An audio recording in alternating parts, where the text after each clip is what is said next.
KFSR and CMAC present the Central Valley Ledger, a public affairs program featuring stories from all over the Central Valley with Sevag Tateosian, 90.7 KFSR. Welcome to the Central Valley Ledger. I'm your host, Sevag Tateosian. We're recording out of the beautiful downtown Fresno studios of the Community Media Access Collaborative Fresno Clovis, not too far from the newly opened Fulton Street. Used to be Fulton Mall, now it's Fulton Street.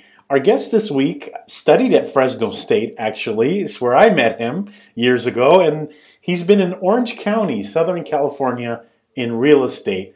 I'll let him explain that. Welcome, Robert Mack, right?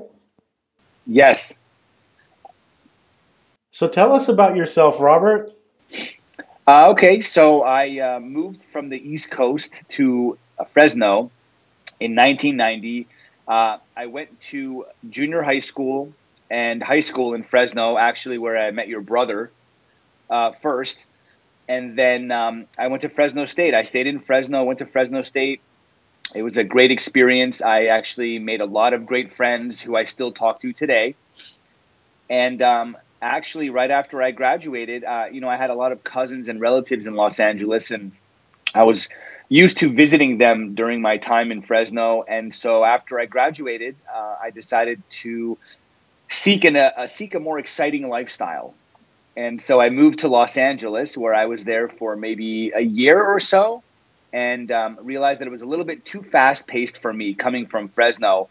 And I heard about Orange County, and I moved down to Orange County, and I've been here for 17 years now, since 2001. You know what's amazing about this is we went to Fresno State today together. Feels like yesterday we were in the classroom, but here we are 16, 17 years later. Time flies, man. It's incredible how fast time flies. I actually was recalling a conversation I had with one of my good friends, and I remember I said, I can't wait to graduate and go to work. And he said, why? School life is the best. And now I know what he meant. School life was the best. So, it was a big decision for you to pack up and go. You had a lot of friends. I mean, we had a lot of friends in Fresno. And so for you, it was a big decision to say, you know what, I'm moving to Southern California. Talk about what was going through your mind. Well, like I said, I had a lot of cousins and relatives in Los Angeles. I would visit probably once a month. And, for me, Fresno was a little bit slow. And I liked that more adventurous, more exciting lifestyle. So I would visit once a month. And when I had the chance to move, I jumped on it. I still remember one of my close friends at the time who I met through church. He said, hey, I want to go to Cal Poly Pomona, and I'm going to be relocating down to Los Angeles. And I know you want to be in Los Angeles. Do you want to be my roommate? And that was the opportunity that I jumped on to move. I didn't even think twice. I remember I told my parents, I'm moving, I'm going to find a job. We ended up renting a U-Haul, drove down, and this was the days pre-internet, right? This was, you couldn't go to apartments.com. You couldn't go to, you had to actually drive up and down every single street looking for the vacancy sign. And we spent one day, we started in Burbank, and we kept making our way through, and we ended up in Sierra Madre or Monrovia. And we found the house. We decided to put an application in, and we got in. And that was the beginning of my life in Los Angeles. What made you decide real estate? I mean, real estate is this kind of, I want to say like this sexy lifestyle. You're selling major homes, you're taking clients to these palaces, you're listing. And I say that because now with like shows that are on TV, you see these very successful real estate agents. What made you decide real estate is for you? So it just happened organically. My major in college was computer science and mathematics. And I was a programmer. And I also minored in Armenian studies, by the way. I'll throw that in there. And after graduating, when we came to LA, I found a couple jobs, and I worked as a programmer, and it just wasn't the life and the career that I liked. I didn't like sitting behind a desk and being behind a computer all day. And so I left that and I started to try to figure out what did I really like to do. And I had a couple different odd jobs. And I remember I met a realtor once. This was in 2005. I met a realtor. He says, Rob, the market is insane. You should get into real estate. You would do great. You're so good with people. And then I had a conversation with my now wife, and she said, you know what, that would be good for you. You should do it. And honestly, I had no idea what I was getting into at all. It just sounded very exciting.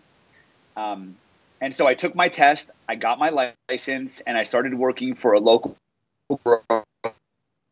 group. And that was the start of it. I think, like you said, we watch $1 Million Listing, we watch HGTV, Flip or Flop. And it seems like such an amazing industry where a lot of people can make a lot of money. And I think that's what the average person thinks. Realtors just make a lot of money. What they don't understand is that 92% of realtors who start this career will fail. It only has an 8% success rate. And the reason why is because you are your own boss. No one's telling you what to do. You have to figure it out on your own. And it's very cutthroat. It's very competitive. And it's really only the strong survive.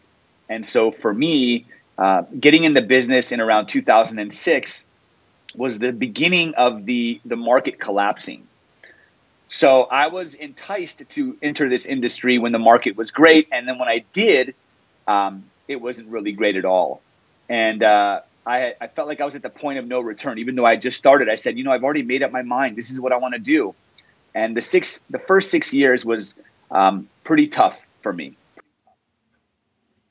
Well, and I think it's interesting that you got in right when things were high and then they just kind of all collapsed. So like, what made you decide that, you know what, I'm going to keep on this path? Because at that time, there were a lot of real estate agents that were not getting paid. A lot, yeah. And, I think I just didn't feel like I had anything else I was passionate about. I think this was that opportunity that I said, if I can keep my head down, if I can work hard, if I could be good to people and learn about what they want and help them, I could be successful. This is something I want to give it. I want to try. I want to give it a shot. And like I said, the first 6 years were really tough. I mean, people think you get in, you talk to your friends, you talk to your family, all of a sudden everybody wants to buy houses from you. It doesn't work that way at all. You need to get very comfortable talking to strangers all the time, every day. And that's what it's all about. Real estate is developing relationships and getting people to know you and like you and trust you and ultimately want to work with you. And, starting out with no experience, the industry now is very different than it was when I got into it. When I got into it, it was a very solo business. You were a realtor and you sold homes. Nowadays, there are teams and brokerages. And the one thing I think I wish I would have had starting out was the opportunity to join a team or maybe have a mentor. I didn't. I just had to do this all on my own and learn it all on my own. So it took me longer to learn it all. But because I did it all on my own, I know what it really takes to be successful. And I feel like I built a really strong foundation. Tell us the first house you listed. Talk about I would be jumping for joy if it was me and I'm in this industry and someone says, yeah, Robert Mack, I want you to list this house. Tell us about that experience. So funny thing is it was my dad's. So yeah. So, I get in and I get in the office. My broker says, here's a list of numbers. Call these people, see if they want to buy or sell. And I literally was calling people and just saying, hi, my name is Robert Mack. Do you want to buy or sell a home? That's it. And people were hanging up on me and yelling at me. Why are you cold calling me? And I didn't know what to do. So I went to my dad. I said, listen, I'm not sure what to do next. He said, well, I've got a condo in Glendale. Why don't you list it? And let's sell the condo in Glendale and take the money and buy something in Orange County. Because that was kind of the time where I started thinking about maybe moving down to Orange County. And so, yeah, the first home I listed was my dad's house. And I remember I went to Home Depot because I had no money. And I borrowed the Century 21 sign from my broker. And I remember I went to Home Depot and I bought letters the numbers and the letters of the address, and I made it where I said, this is the address I'm selling. It was 543 West Stalker. And I bought the 5, I bought the 4, I bought the 3. You know, normal realtors will have the sign made. And I was so poor, I said, I'll just make it myself on a piece of wood. I painted the wood and I stuck it on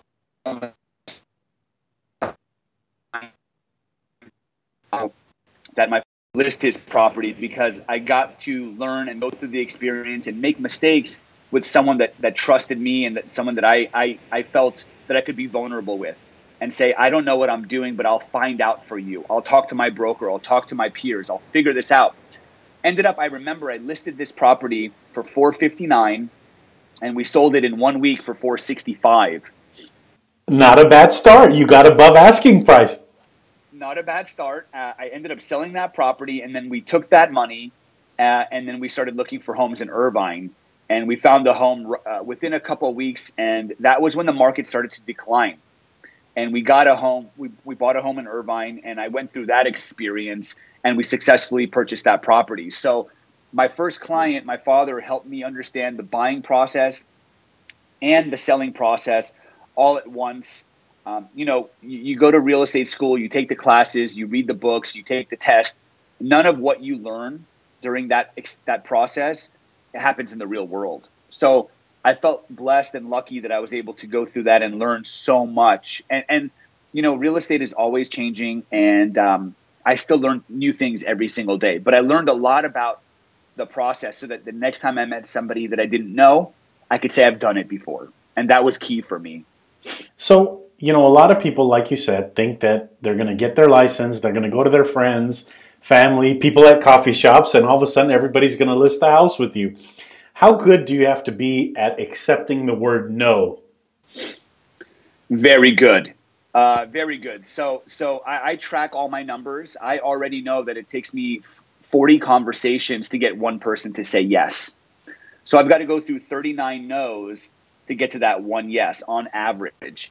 You know, in the beginning, it's tough. And honestly, it's still tough today. I still do make cold calls. I still do make warm calls. And sometimes people, you know, and I get it. Nobody wants to be cold called, but it's part of the industry. Prospecting is the foundation of real estate. Whether you do it on the phone, whether you door knock, whether you send mail, whether you have you leverage social media, you've got to be putting yourself out there all the time. And you're going to get so many more no's than yes. It's just part of the process. We try not to take it personally, and we know it's just part of the business. So I've gotten pretty comfortable with it. So the thing that people need to understand about real estate is, unless your living expenses are so low that one deal a month and you're set, you have to constantly be working. I mean, there is no downtime, correct? Real estate never sleeps. You know, there really is no downtime. There's no guaranteed income at all. In fact, you can be busy all day and not make any money. We get paid based on results. You know, I could meet with 5 sellers and take 5 listings.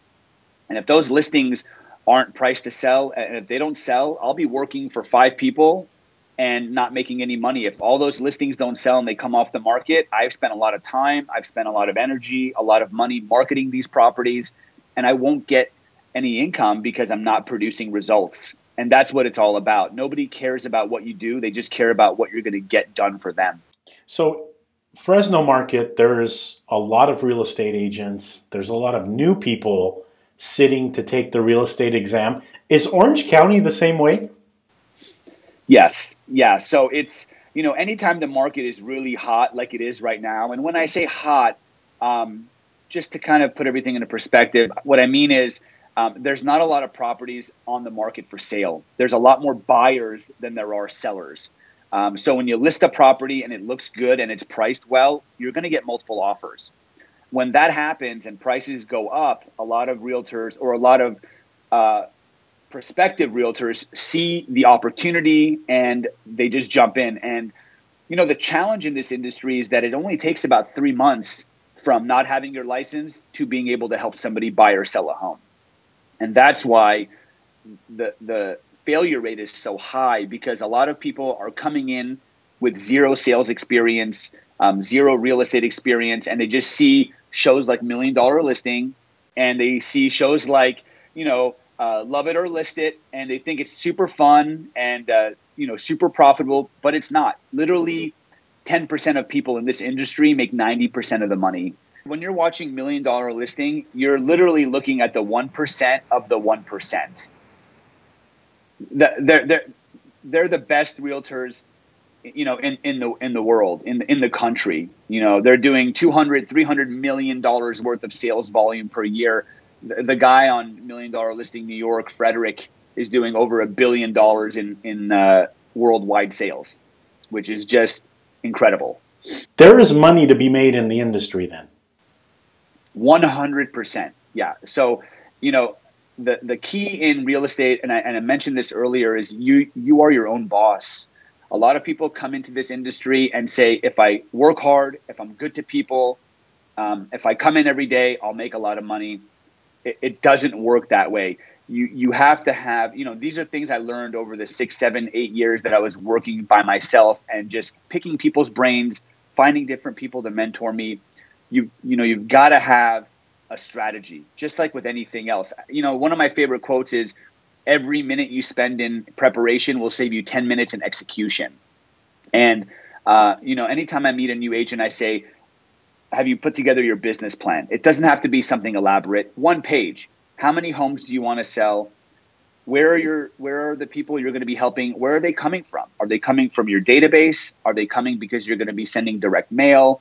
Are they coming because you are great at Facebook and social media? Where are the leads coming from? How are you going to find these people to help? Because, your friends and family are there to support you, but how many homes are they going to buy, right? At some point, you're going to run out of friends and family. So, Rob, in Fresno, I'm a fan of the real estate market. Realtor app, Zillow app, I love it. I'm always on them. I'm looking at what's coming on new. For $1 million, you can buy a beautiful home in Fresno. I was looking at Lake Van Ness today, $1.8 million on the lake, a palace, right? Compared to Orange County, though, $1 million house here that's a palace can be what over there? So, there's a lot of different parts in Orange County, and some places are more expensive than others. I primarily work out of the Irvine area. We do work by referral, so I do go to other cities, but we just put a home on the market in North Irvine. The home was built in 2001. It's about 2,400 square feet. It's 4 bedrooms. It's a condo for $1 million. So it's attached to other units. To buy a single family home in my area, 2,500 square feet, 3-bed, 2-bath, you're looking at about 1.3, 1.4 million. It's nothing special. It's not a mansion. It's not a palace on Lake Van Ness. It's just an ordinary house that probably needs upgrading. So let me ask you then, who's buying these houses? Because, I have a family. Luckily, we got in when the market was down, and instead of going on a honeymoon, my wife and I decided we're buying investment properties. Smart. Well, some say smart, some say you should have gone to Cancun and enjoyed the beach. But here's my question. That's temporary. Here's my question, though. Like, for me, I know I work at the county. I make okay money. I'm not going to be able to buy $1 million house, I'll tell you that much. Couple $100,000, maybe. So in your case, who are the buyers of these properties? We work with all different types of people. I'd say that the average person that we work with isn't buying $1 million property as their first home. Do those people exist? Yes. There's a lot of foreign money that's coming in from different countries. Those people are able to buy properties in the $1 million, $2 million range. I would say the average person, we always say when we meet our clients, we want to help you buy your non-dream home. And the reason why we say that is because a lot of people always want more than what they can actually afford. But we educate them on, listen, you're not going to buy your dream home right away. But, if you want to buy $1 million home, why don't you focus on getting a $400,000, $500,000, $600,000 condo, live in it for 4 or 5 years, let it appreciate, take that equity, roll it over into something maybe $700,000, $800,000, $900,000, and you build your way up. So, you know, there are some people here that are just very successful, a lot of entrepreneurs that can afford properties, but the average buyer, maybe a buyer that works at the county that has a family with 2 or 3 kids, they're not buying those $1 million properties. They're buying a $400,000 or $500,000 condo, and then they're working their way up. Another statistic I could share with you is that 49% of first-time home buyers right now are getting some sort of gift funds. So maybe parents or other family members are giving their kids or their relatives money to help them with a down payment. And that's pretty common in this area because it is quite expensive to live here compared to other areas. Well, even back when we were buying, there were programs like 3.5% FHA. On $1 million home, FHA 3.5%, you're still putting down a good amount of money. Oh, yeah. And, the thing is with FHA is that, it's a fantastic loan. But anytime you're putting less than 20% down, you're probably going to have mortgage insurance, and that's going to increase your monthly payment. So, those low down payment loan options are great for buyers to be able to get their foot in the door. But then they've got to be okay with those higher monthly payments. And that's kind of the struggle that a lot of people deal with. So, anytime we work with a buyer, we always have them talk to one of our lenders first and really understand their holistic financial situation. And then we have our lender talk to them about different types of options they can take. Because what we want to do is we want to help our clients buy a property, but we also want them to maintain a certain quality of life. We don't want them to be house poor. We don't want them to, I know what it feels like the first 6 years in the industry. I know what it feels like to live paycheck to paycheck. And it's not a fun experience. It's just very stressful. It puts a lot of pressure on you. So what we don't want to do is put our clients into a property and then have them worry about how they're going to pay their monthly bill every single month. So those are the things that we talk about. It's not just let's meet somebody and get them in a house and make a commission. It's, hey, this is a human being and they have a life, and we want to find a way to help them enhance their quality of life now and also in the years to come. Rob, when we were buying our first house back when the economy was down, the underwriter analyzed everything. Orange County, is it the same as Fresno? Because in Fresno, I'll tell you, even an investment property that we bought, we thought we had a good down payment, good credit, right? But the underwriter always finds something. Orange County, are they that picky? They are picky. The lending guidelines have definitely loosened up a little bit, but they are still pretty tight. I mean, everything must have a paper trail for the most part. I would say 90% of the loans and the clients we deal with, you're dealing with an underwriter that wants to document everything. Every I has to be dotted. Every T has to be crossed. What we don't want is to fall into a situation like we did in 2006, 7, 8, 9, where they were just giving money away to people so that when the market shifted, homeowners had no problem walking away from properties because they had no skin in the game. Now there's a lot of skin in the game, right? So if the market does shift, which we do anticipate in maybe 18 months to 24 months, people are going to stay in their homes. They're going to continue making their payments, and the market's going to stabilize and stay strong. Well, and let me ask you about that. I know nobody can really be 100% accurate, but there is talk that, we might be facing another bubble. But my argument to people is, even so, because people are putting more down payment now, it's not as easy for them to walk away. 2 questions. Number one, you anticipate another bubble, but could it be that bad? Yeah, I mean, I wouldn't even necessarily call it a bubble, because I think when you say bubble, people just automatically by default assume there's going to be a crash. It's going to pop. Interest rates are slowly inching their way up. They're still historically low. I think, though, that many of us who have been looking in the last 2 or 3 years have become spoiled. If you look back in the 90s and the early 2000s, rates were much higher than they were now. But as interest rates go up, buyers qualify for less. They lose their buying power. As inventory rises, demand for homes falls, right? So if interest rates rise and inventory rises, we will start to see homes take longer to sell. So when I say shift, what I mean is that the market may stabilize, prices may flatten out, they may adjust slightly. My opinion is that if the market does shift, we might see a 3 to 5% decline in pricing. but I don't really see too much more than that. I think the market is still very healthy. I think employment is still very strong for the most part. I think we're right on track. I think we're it seems like a very bubbly market, but it's pretty normal if you look at the historical trends. Rob, believe it or not, I could talk to you for hours and hours about this topic, but we're running out of time this week on the program. This broadcast will be in the Fresno, Clovis, Madera area. We're on radio and TV. What is it that our audience can do for you? I mean, how can you help our audience members listening to this broadcast now?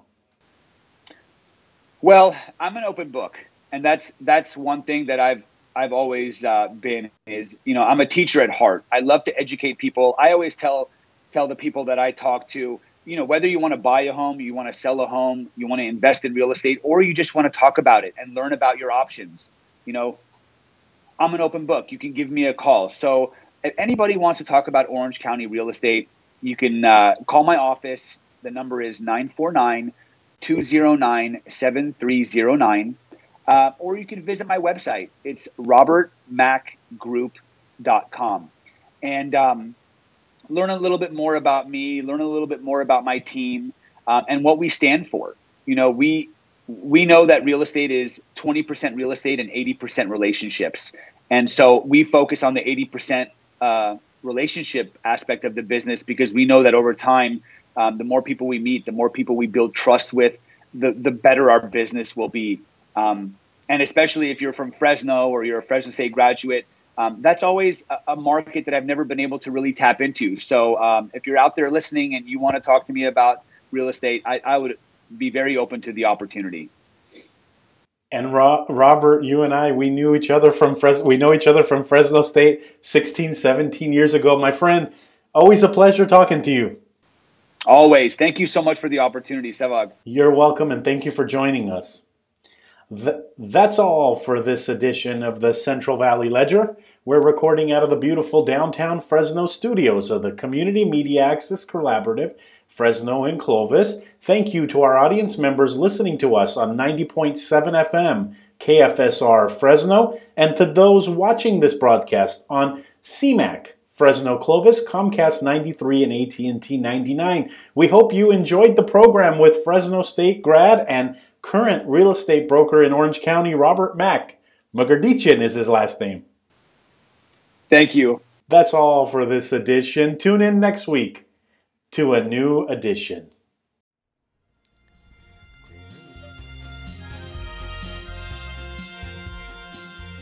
KFSR and CMAC present the Central Valley Ledger every Sunday morning at 11:30. For a complete program schedule, visit kfsr.org.